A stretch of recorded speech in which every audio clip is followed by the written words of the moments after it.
নমস্কার। জয় কৃষ্ণ কালী মায়ের জয়, জয় কৃষ্ণ কালী মায়ের জয়, জয় কৃষ্ণ কালী মায়ের জয়। বন্ধুরা, সব ভালো আছো? হ্যাঁ, আমি জানি আমার বন্ধুরা সবসময় ভালো থাকে। আমি যদি ভালো থাকি, বন্ধুরাও ভালো থাকে। তা তোমাদের কাছে এলাম একটু গল্প করতে। আমার গল্প ঠাকুর দেবদা নিয়ে কথা শুনতে, বন্ধুরা। হ্যাঁ, আর আমার শোনো, ঠাকুর দেবদা অনেকে আছে, সব ঠাকুর দেবদা তলাতেই যায়। হ্যাঁ, কৃষ্ণকালী মাও আছেন। তা আমাদের বর্ধমানে অনেক দেবদেবী আছে। নাই তা না, সব দেবদেবী জাগ্রত। কোনো দেবদেবী জাগ্রত নয় তা না। নিজেকে ভক্তি বিশ্বাস রেখে ঈশ্বরকে ডাকতে হবে। আমার মনে ভক্তি বিশ্বাস থাকবে, তবে তো ঈশ্বরকে ডাকবো। আমার বিশ্বাসটা আমার নিজের কাছে, তাই না? এবার কেউ বিশ্বাস করে, কেউ বিশ্বাস করে না, কিন্তু আমি বিশ্বাস করি। হ্যাঁ, আমি বিশ্বাস করি যে না, আহ ঈশ্বর সবারই ভালো করেন। আমরা নিজেরাই ঠিক রাখতে পারি না, ঈশ্বরকে আমাদের ঠিক রাখেন না, নিশ্চয় ঠিক রাখেন। তা তোমরা একবার আসবে কৃষ্ণকালী মায়ের, কৃষ্ণকালী মায়ের মন্দিরে আসবে, এসে একবার দেখে যাবে। হ্যাঁ, খুবই ভালো ব্যবস্থা আছে।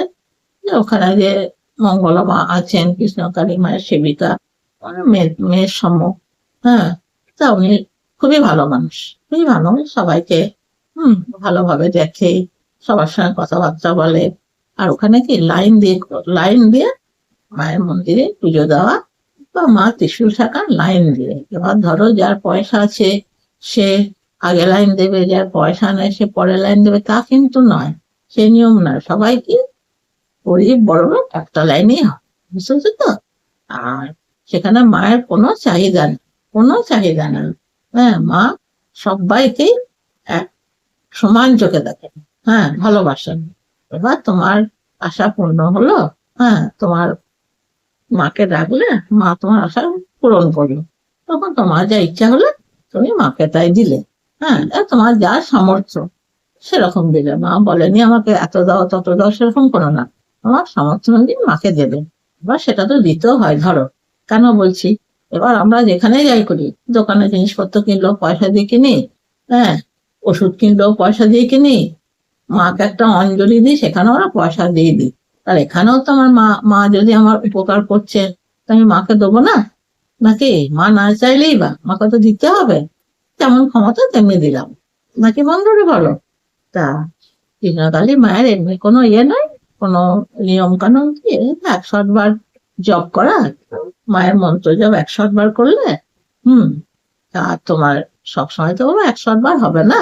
হ্যাঁ, এবার আমরা সব সংসারী মানুষ, কাজকর্ম আছে।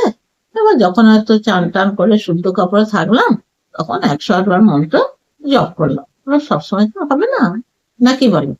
এবার যখন পারলে, হ্যাঁ, 3 বার, 7 বার, 11 বার, 21 বার করি। বুঝেছো বন্ধুরা? আর এখানে মায়ের জপ মেন।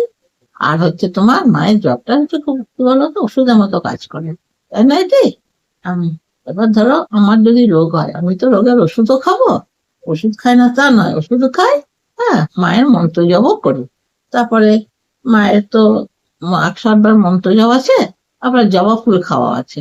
হ্যাঁ, আহ, একটা করে জবা ফুল তুলে সকালবেলায় কাঁচা কাপড়ে খেলে, খেয়ে 1 গ্লাস জল খেয়ে নিলে। এবার যারা খেতে পারো না, তারা ফুল শুকিয়ে গুঁড়ো করে রেখে তারপরে 1 চামচ করে খেলে। হ্যাঁ, আর অনেকে ধরো জল, ফুলটাকে ভিজিয়ে রাখলে, রেখে তারপরে আহ, জলটা খেলে। কেমন বন্ধুরা? তো ঠিক আছে। তোমরা করো। আবার পরে ব্লগ হবে, তখন তোমাদের আমাদের বলবো। কমেন্ট করো, আমার খুব ভালো লাগে।